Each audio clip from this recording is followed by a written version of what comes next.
Querido Dios, gracias por este lindo sábado. Hemos disfrutado este día de celebración, siendo testigos de lindas personas que entregaron su vida a ti a través del bautismo. Celebramos todo lo que tú has hecho en nuestro favor y nosotros estamos aquí para seguir agradeciéndote por las cosas extraordinarias que seguirás haciendo.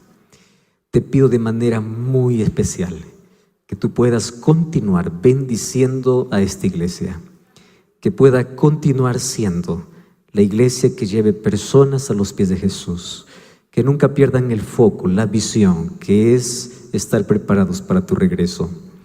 Y en esta tarde, una vez más, vamos a abrir tu palabra para poder entender un poquito más de aquello que el Espíritu hace en nuestro favor.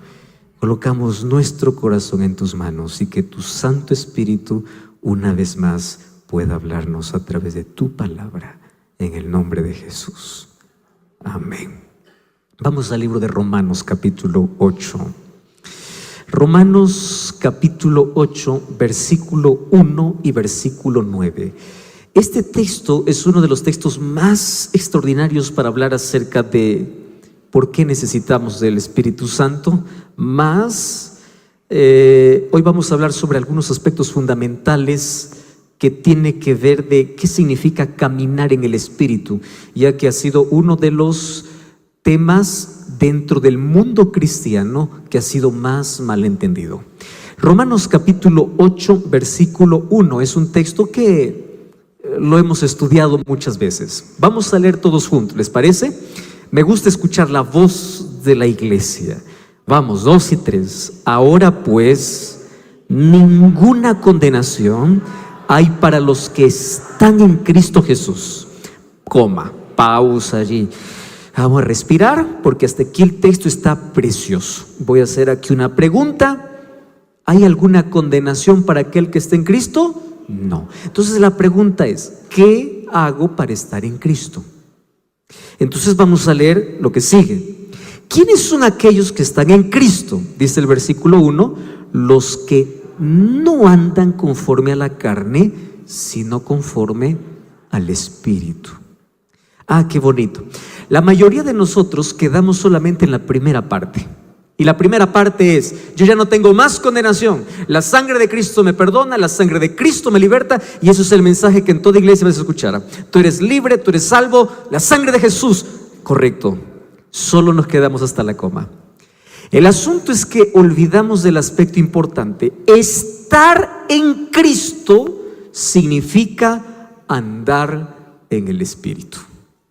Entonces, aquí yo quiero hoy responder una de las preguntas y una de las cosas que probablemente ha generado mucha confusión dentro del mundo cristiano. La primera parte va a ser una parte informativa, como para que nosotros sepamos qué responder, y la segunda una parte aplicativa para ver qué significa andar en el Espíritu.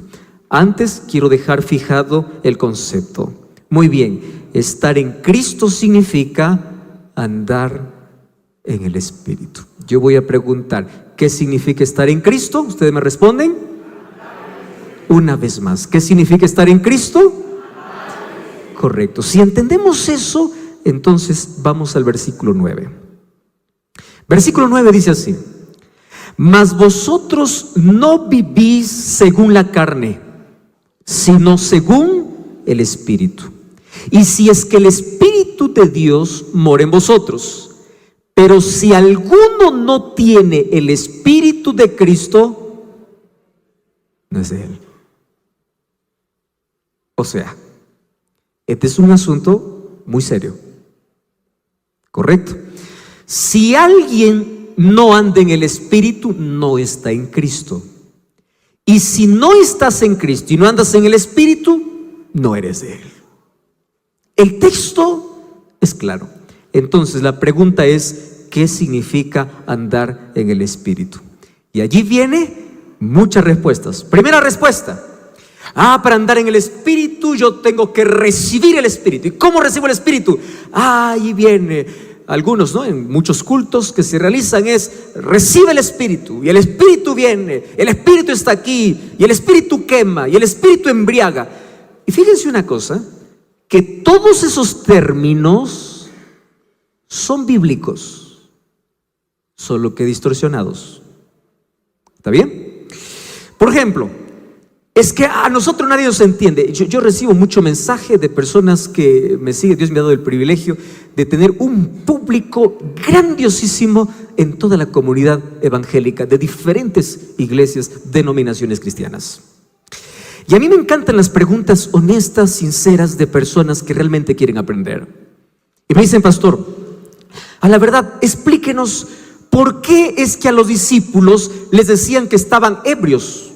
O sea, ellos estaban borrachos del Espíritu. Por eso es que en la iglesia nosotros nos emborrachamos del Espíritu y hacemos otras cosas. Ojo, ¿está sacando de qué? De un texto. Otro dice: no, pastor, es que el Espíritu Santo es como el fuego, y si el Espíritu Santo es fuego, quema. Y nosotros sentimos que cuando el Espíritu desciende, quema. Ojo, ¿de dónde está sacando ¿de dónde está sacando la idea? De un texto. Entonces el problema es interpretar el texto. ¿Correcto? Ahora, ¿cómo es que las personas confunden al Espíritu? Y si ustedes pueden anotar, anoten, y si no, pónganlo ahí en la cabeza, espero que no se olvide. ¿Cómo es que el Espíritu se confunde? Número uno, el Espíritu se confunde con éxtasis emocional. ¿Y saben qué cosa es lo triste? Es que incluso dentro de la iglesia hay muchos que esperan sentir el Espíritu. Estamos muy acostumbrados a querer sentir. Todo lo quiero sentir. Si no lo siento, no funciona. Ah, pastor, hoy día el culto no estuvo tan bueno porque yo no sentí. ¿Quién te dijo que lo que sientes está bien? Nuestros sentimientos pueden ser engañosos. Entonces, viene allí, alguien dice: no, el Espíritu es un éxtasis, una sobrecarga emocional. Entonces, cuando tengo el Espíritu, yo puedo gritar, puedo saltar, puedo hacer lo que quiero porque tengo el Espíritu. Mucho cuidado. Tienes el Espíritu, pero ¿qué Espíritu? Entonces, en el libro de Hechos capítulo 2 aparece la manifestación del Espíritu, y allí tenemos dos problemas de malinterpretación. Primer problema: algunos piensan que ahí en Hechos los discípulos hablaron cosas que nadie entendía, y esa es la peor herejía, porque hablando Hechos capítulo 2 vemos que los discípulos hablaron idiomas que la gente entendió, y porque la gente entendió fue bautizada. Nadie se entrega a Jesús si no entiende el mensaje. Ahora, ¿por qué Dios dio el don de lenguas en el Pentecostés? ¿Por qué razón? Cuando vamos al libro de Hechos capítulo 2 versículo 8, dice: ¿cómo les oímos hablar en nuestra lengua que hemos nacido? Y el versículo 9 dice que habían partos, medos, elamitas, de Mesopotamia, Judea, Capadocia, Ponto, Asia, Frigia, Panfilia. Todos ellos eran de diferentes países que hablaban diferentes idiomas. Entonces, el Espíritu Santo dio el don de hablar en idiomas que la gente entendiese. Cada uno escuchó en su propio idioma. No fue un éxtasis emocional, sino que fue un mensaje comprendido. El Espíritu Santo no está donde hay confusión y griterío. ¿Quieren ejemplos? Aquí va. Efesios 4, 30 y 31 dice que el griterío es una evidencia donde no está el Espíritu. Y aquí viene otro asunto interesante. Hay personas que piensan que solo el hecho de hablar en lenguas es la evidencia que tengo el Espíritu. Y ahí yo hago la pregunta: ¿Jesús habló en lenguas? No. ¿Y no tenía el Espíritu? ¿Juan el Bautista habló en lenguas? ¿Y acaso no tenía el Espíritu? Es decir, hablar en lenguas fue una necesidad en Hechos capítulo 2. Y cuando vamos al libro de Primera de Corintios capítulo 12 versículo 11, dice así: que el Espíritu da dones y le da a cada uno como Él quiere. Y el hablar en lenguas es un don, así como cantar es un don Algunos, por más que nos esforcemos, no cantamos, ¿verdad? Podemos cantar en otro lugar, pero cantar, estamos hablando de ese talento. ¿Qué cosa tiene que ser una persona para cantar? No, nace. Algunos nacen con talentos y los talentos se convierten en dones cuando se dedica exclusivamente para Dios. Hay cosas únicas que el Espíritu Santo reparte. ¿Y cuándo el Espíritu Santo reparte dones? Ojo aquí, acá hay una diferencia. Todo el mundo tiene talentos desde que nace, pero los dones son dados en el bautismo. Es allí donde recibes un don. ¿Puede ser que tu talento se convierta en don? Claro que se puede. Pero el Espíritu nos da desde el momento que nos entregamos a Él. ¿Por qué razón? Porque los dones solamente son dados para dos cosas: para edificar la iglesia y para predicar el evangelio. Nunca es dado para gloriarse y para decir, wow, soy lo máximo, este es mi don. No, si tu don no edifica y tu don no es para predicar el evangelio, no es don. Puede ser un gran talento, mas no es don. Ahora, qué interesante es que el libro de 1 Corintios capítulo 2, incluso en los últimos versículos, dice, ¿hablan todos lenguas? ¿Hacen todos milagros? Claro que no. ¿Por qué? Porque la evidencia del Espíritu en la vida no es un don. Los dones da a quien Él quiere. Entonces, ¿de dónde apareció la idea que para tener el Espíritu tengo que hablar lenguas, tengo que hacer curaciones, tengo que expulsar demonios? ¿De dónde salió? Ustedes vayan y pueden revisar esto en cualquier libro que hable sobre los inicios del culto de reavivamiento pentecostal, que tuvo su origen a inicios del siglo XX. Esto no es muy antiguo, esto comenzó a inicios del siglo XX. ¿Y saben dónde comenzó? En una calle de la ciudad de Los Ángeles llamada Azusa. Ustedes pueden colocar inclusive en internet reavivamiento en la calle Azusa de Los Ángeles, y allí van a encontrar la historia de un hombre llamado William Seymour.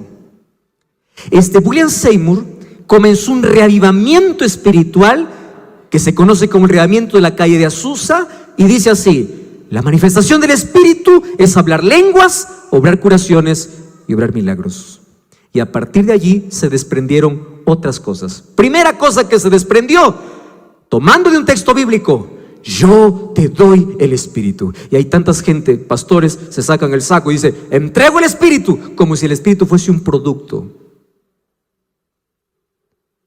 Otra persona soplan y dicen, recibe el Espíritu, tomando de que Jesús así lo hizo. Pero tú no eres Jesús. El Espíritu Santo no es un producto que se da, y el Espíritu Santo no se recibe cuando el pastor sopla. El Espíritu Santo se recibe cuando busco la presencia de Dios. La labor del líder es enseñar cómo la persona debe encontrarse con el Espíritu. Y allí alguien me mostró un texto. Yo no sé si ustedes lo han leído. Vamos a Marcos capítulo 16. ¿Cómo ustedes responden ese texto? Miren, Marcos capítulo 16, versículo 17. ¿Saben en qué contexto está? De la predicación del evangelio en todo el mundo. Y en el versículo 17 dice así: y estas señales seguirán a aquellos que creen. ¿Qué señales van a seguir? En mi nombre echarán fuera demonios. ¿Y qué cosa dice? Hablarán. ¿Qué van a hablar? Nuevas lenguas. Entonces ahí viene la pregunta. Aquí está. Yo creo en Jesús, entonces yo hablo lenguas porque la evidencia que el Espíritu está conmigo. ¿Cómo respondo eso? Es fácil, muy simple. Una simple mirada al texto, no en nuestro idioma, sino en el idioma original, nos despeja todas las dudas. Durante los primeros días he hablado mucho acerca del problema de traducción de un idioma para otro. La Biblia, el Nuevo Testamento, no fue escrito en español, fue escrito en griego. Y al traducir de un idioma para otro, hay cosas que se traducen, aún siendo la misma palabra, que se interpreten en el idioma original de manera diferente. Entonces, en el griego, la palabra nuevo se escribe de dos maneras. Es la palabra neos y la palabra kainos. Por si acaso registren, si tienen lápiz, encimita del versículo 16 o del versículo 17. Registren allí la palabra neos y la palabra kainos. ¿Qué significa la palabra neos? Neos significa nuevo que jamás existió. Y kainos significa nuevo, que ya existía, pero es nuevo para el que lo recibe. ¿Qué significa eso? La palabra que usa aquí el Evangelio, hablarán nuevas lenguas, no es un idioma inventado, es un idioma que ya existe, pero es nuevo para el que lo habla. Entonces Jesús no usó la palabra neos, Jesús usó la palabra kainos. ¿Qué cosa está diciendo? En el tiempo del fin, cuando la predicación tenga que llegar a todo rincón del mundo, prepárense para ver milagros. Porque si tú estás lleno del Espíritu Santo, tú que solamente hablas español, un día puedes hablar con un alemán y hablar alemán y él te va a entender para predicar el Evangelio. Eso es el don de lenguas. Nuevo para ti, pero ya es un idioma que existe. Ahora, ¿el hecho de que haya milagros significa que Dios está allí? No. Nunca debemos colocar nuestra fe en milagros, sino en la palabra. Y les voy a hacer aquí dos ejemplos. Cuando Moisés se presentó a Faraón, botó la vara, tiró la vara y la vara se convirtió ¿en qué? En serpiente. Cuando los magos tiraron la vara, ¿en qué se convirtió? En serpiente. ¿Era milagro o no era milagro? No todo milagro viene de Dios. Otro ejemplo.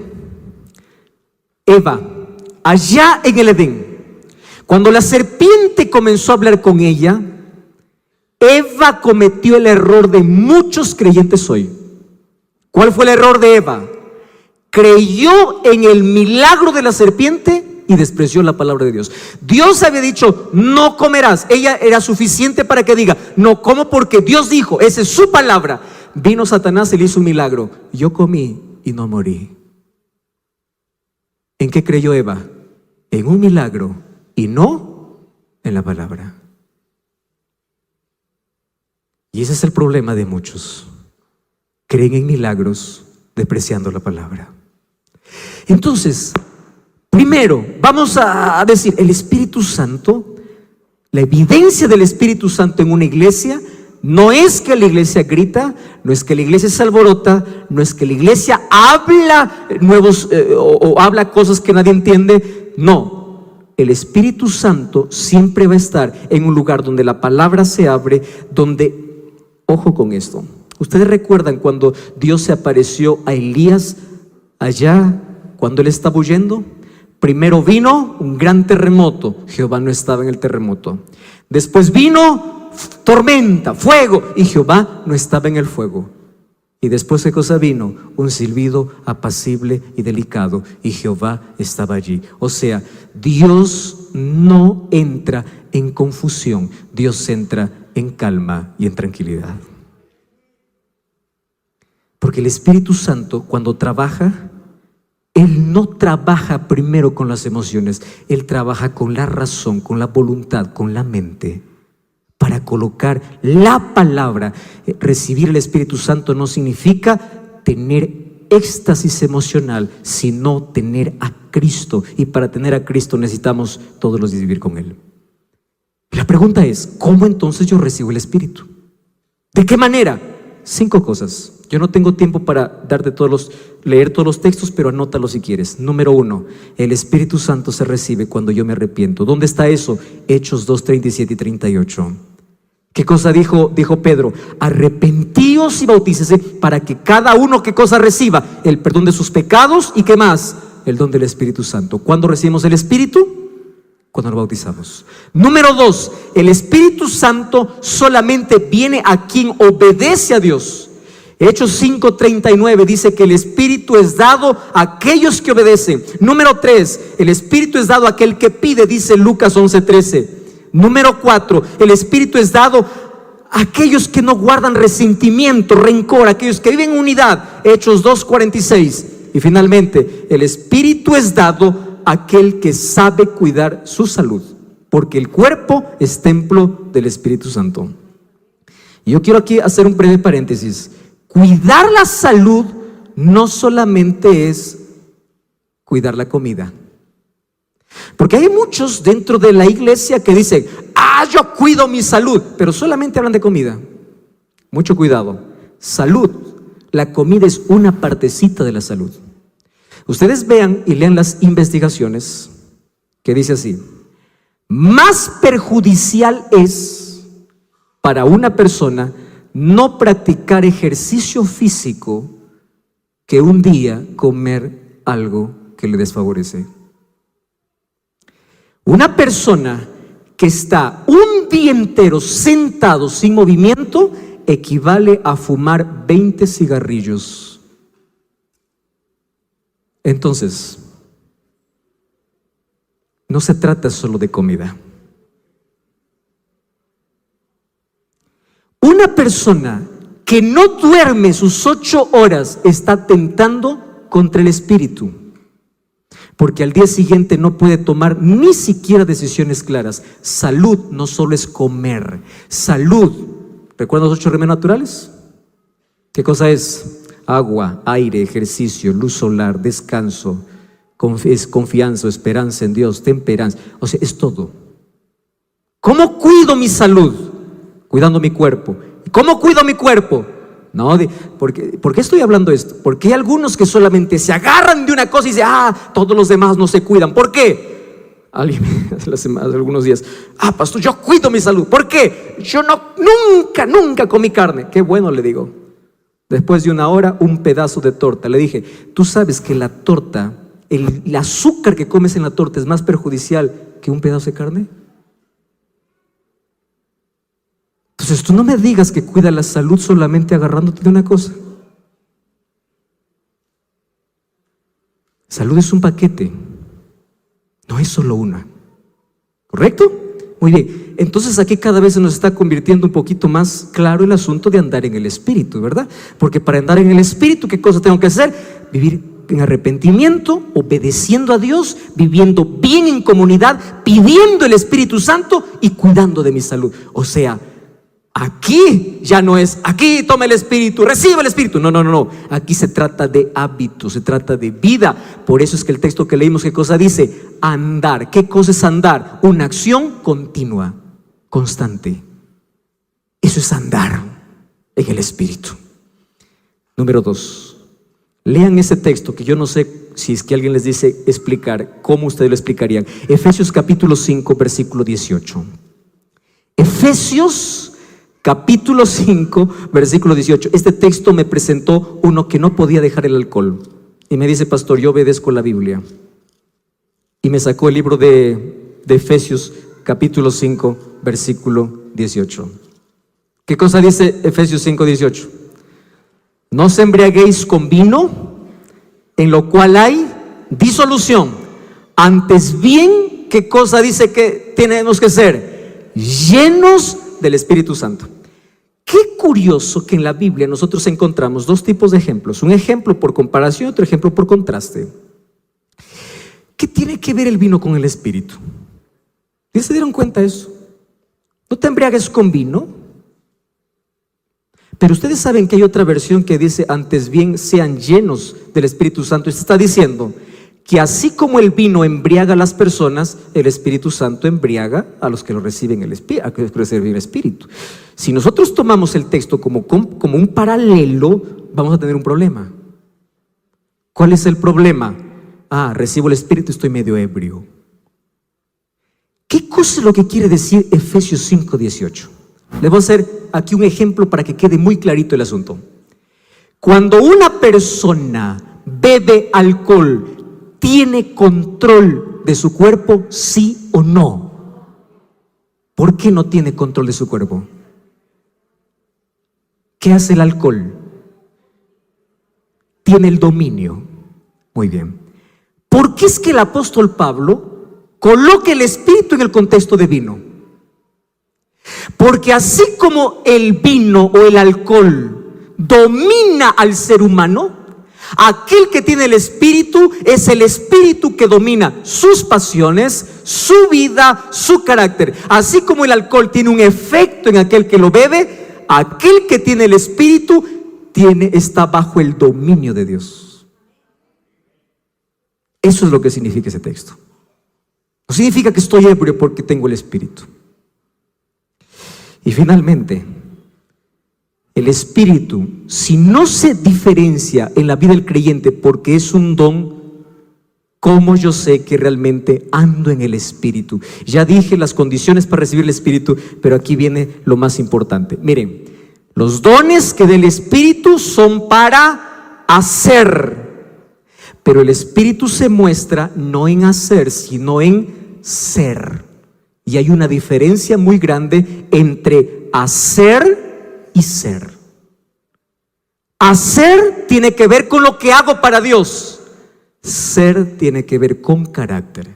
Entonces, la evidencia que el Espíritu Santo está en mi vida no es lo que hago, es lo que soy.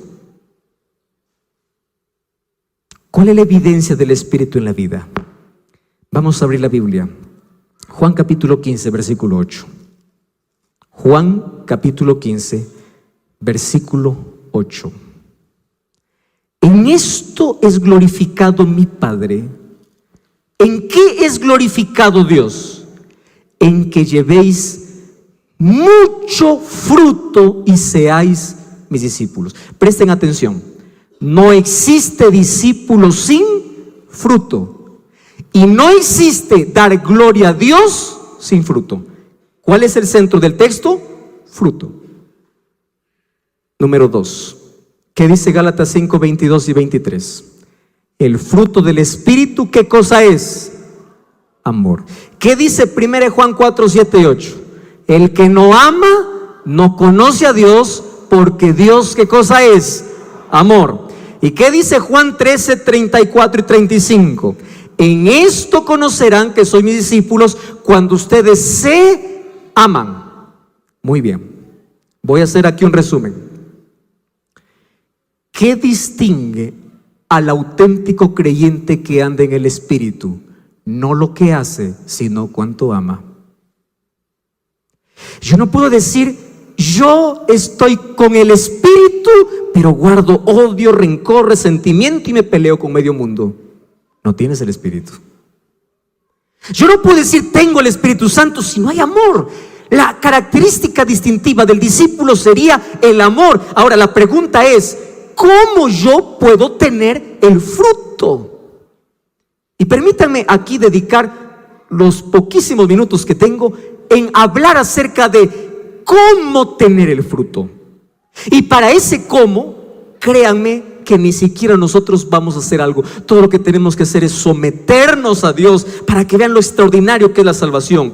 El ser humano solo tiene que permitir, porque es Dios quien hace la obra. Entonces la pregunta es, la evidencia que ando en Cristo es tener el Espíritu. La evidencia que tengo el Espíritu es tener el fruto. ¿Y cuál es el fruto? El amor. La pregunta es, ¿cómo tengo fruto?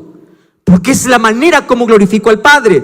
Vamos a Juan capítulo 15, versículo 1, versículo 2 y versículo 6. ¿Están allí con el texto? Juan capítulo 15, versículo 1. Vamos a leer todos juntos, así lo entendemos mejor. Dice el versículo 1: yo soy la vid verdadera y mi Padre es el labrador. Vamos al versículo 2. ¿Qué cosa dice el versículo 2? Juan 15, 2. 2, 3. Todo pámpano que en mí no lleva fruto, ¿qué cosa dice? Lo quitará. Y todo aquel que lleva fruto, ¿qué cosa dice? Lo limpiará. ¿Para qué? Para que lleve más fruto. Vamos al versículo 6. No pierdan el versículo 2, por favor. Versículo 6. El que en mí no permanece será echado fuera como pámpano y se secará, y lo recogen y los echan en el fuego y arden. Mucho cuidado con ese texto. Miren lo que dice. El asunto aquí está claro, dice Jesús. ¿Quieres ser mi discípulo? Lleva fruto. Para que tú lleves fruto, yo voy a hacer dos cosas.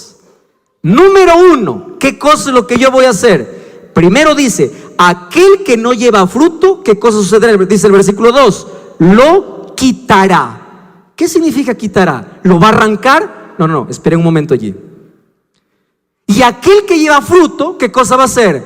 Lo limpiará para que lleve más fruto. O sea, el mayor interés de Cristo aquí es, lleva fruto. Porque el fruto es la evidencia que el Espíritu Santo está en tu vida. Es la única evidencia, el fruto. Tienes que llevar fruto. Entonces, si no llevas, te quitará. Si llevas, te limpiará para que lleves más fruto.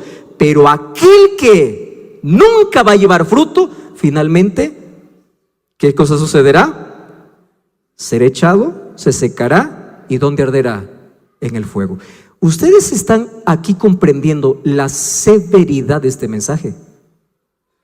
Si no tienes fruto, dice Jesús, no importa todo lo que más hagas, porque la evidencia de mi espíritu en tu vida es el fruto. Entonces voy a explicar el versículo 2 para poder entender un poquito qué cosa es lo que Jesús está diciendo. La palabra quitar, miren el proceso de Dios para que el cristiano lleve fruto. Dice así: hijo, ¿me aceptas? Muy bien. No estás llevando fruto, mi hijo. ¿Cuántos años estás en la iglesia? Estoy llevando ya 10 años en la iglesia. ¿Y el fruto? No hay. Hay solo hojas, ¿no? Ustedes ya vieron la parábola de la higuera, ¿no?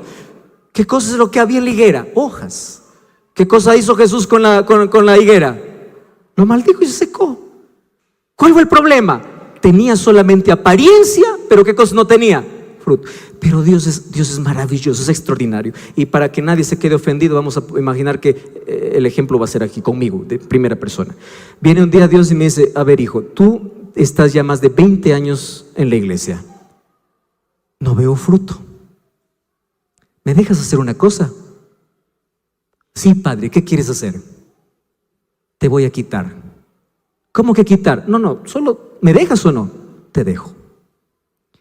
¿Qué significa quitar? Porque ahí el texto dice: aquel que no lleva, lo quita. ¿Qué significa quitar? Ustedes saben que en el idioma original ese verbo quitar es el verbo airo. Airo no significa arrancar.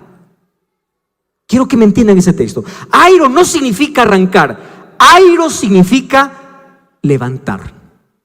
¿Correcto? Ahora vamos a leer de nuevo el texto desde el idioma original. Entonces, aquel que no lleva fruto, ¿qué cosa es lo que hará Dios? Lo levantará. Entonces, quitamos la palabra quitará, y aquí no estamos cambiando la Biblia, estamos simplemente yendo al idioma original, al verbo. ¿Qué cosa es lo que dice? Una manera de traducir ese verbo es levantar. ¿Cómo el Señor levanta? Para eso tenemos que ver qué cosas hacen los que siembran uvas. Ellos nos enseñan cómo es este proceso. Ustedes saben, ustedes ya conocen el planteo de la vid, ¿verdad? Cómo es bonito, cómo me encanta la vid, ese sembrío.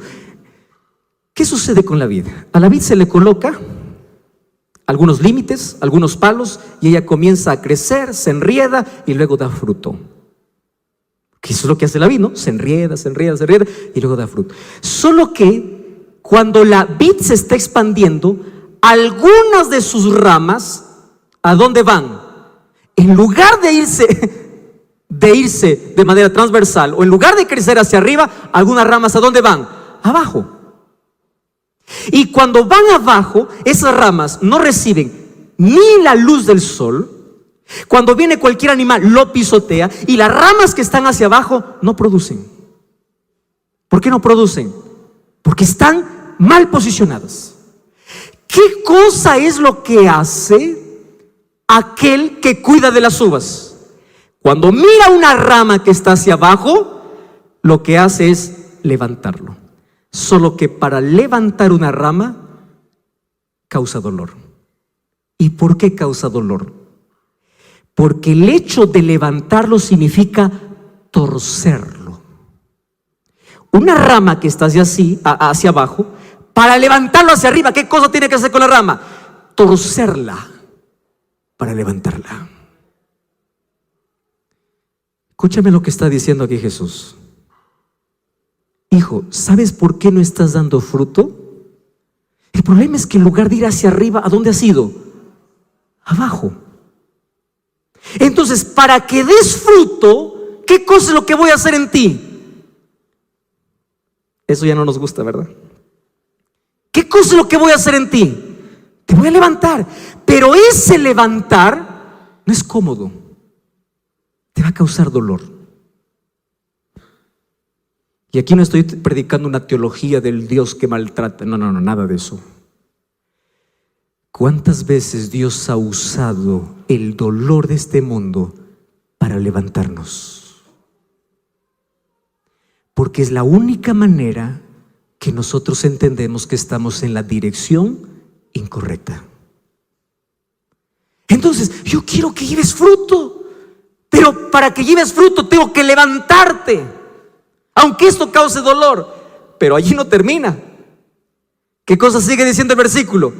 Y aquel que lleva fruto, ¿qué cosas va a suceder? Lo limpiará. ¿Qué significa limpiar?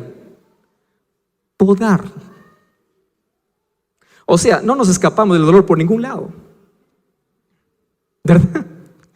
No llevas fruto, te levanto para que lleve fruto. Está llevando fruto, te podo. Ustedes pueden creer, si ustedes le preguntan a uno que cuida de vida, a alguien que está en ese trabajo, podar a su planta no es un acto de destrucción, es un acto de amor. ¿Por qué es necesario podar? Porque si la planta está demasiado frondosa en sí, no va a producir como se espera. Entonces, ¿qué cosa se necesita? Cortar lo que sobra. Y miren la didáctica de Dios. Hijo, ¿no llevas fruto? Te levantaré. ¿Estás llevando fruto? Te podaré. Pero la poda es un acto de amor. Y esta tarde yo quiero finalizar esta semana o media semana que estuve con ustedes hablando de corazón a corazón. Hermanos, quiero que ustedes me entiendan esto. Dios nunca manda el dolor para destruir la vida. Nunca. Es más, Él no provoca el dolor. Mientras estemos en este mundo, vamos a sufrir por el hecho de estar en este mundo. Pero ¿saben qué cosa es lo que me encanta? Que el dolor puede ser el instrumento de Dios para levantarnos y para podarnos. Y yo quiero decirte de todo corazón, no te desanimes ante las desgracias de la vida. Cada vez que sientas que algo se corta de ti, piensa en la vid. Puede ser que Dios me esté podando y no lo hace para destruirme, lo hace porque me ama. Y Él me ha prometido estar conmigo en medio del dolor. Y uno puede decir, ¿cómo puedo entender que Dios tiene que podarme para que yo pueda realmente salvarme? Quizás una mejor ilustración sería una cirugía. Un día estaba yendo para Nuevo Tiempo para hacer el programa Hablar con Dios. Y cuando di un paso para bajar del auto, sentí un dolor que era tan agudo aquí en la parte derecha. Tanto así que al dar el paso yo no pude más. Ese momento tuve que llamar a producción y decir, yo no puedo, voy al hospital, estoy con un problema. Comenzó el dolor muy temprano, 5 de la mañana. Lo ignoré. Pasó las 6, pasó las 7, fui para el trabajo. Cuando estaba, gracias a Dios que no fue mientras estaba en el programa, estaba por entrar al programa. Comenzó el dolor más agudo, devolví el auto, me fui para el hospital. En el hospital me dice, tienes el apéndice punto de reventar. Así que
hay opción.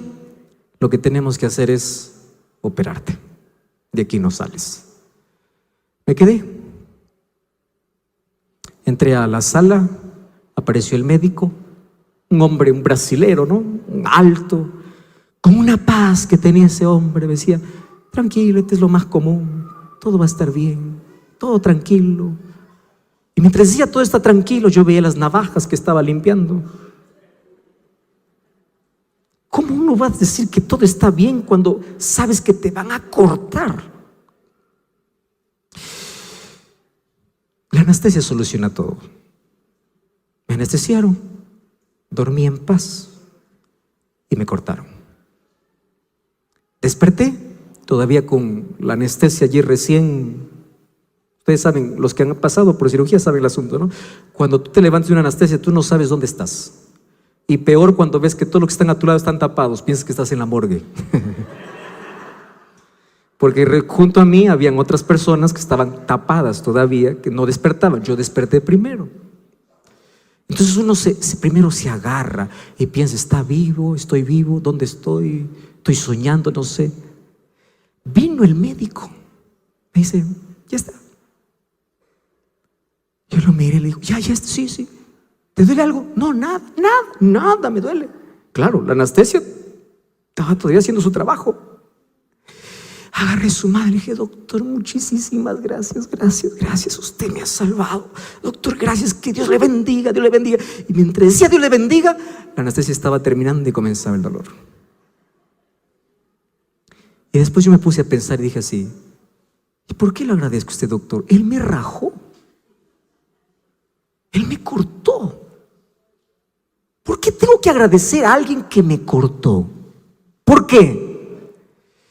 Porque si no fuera por el corte, tú mueres.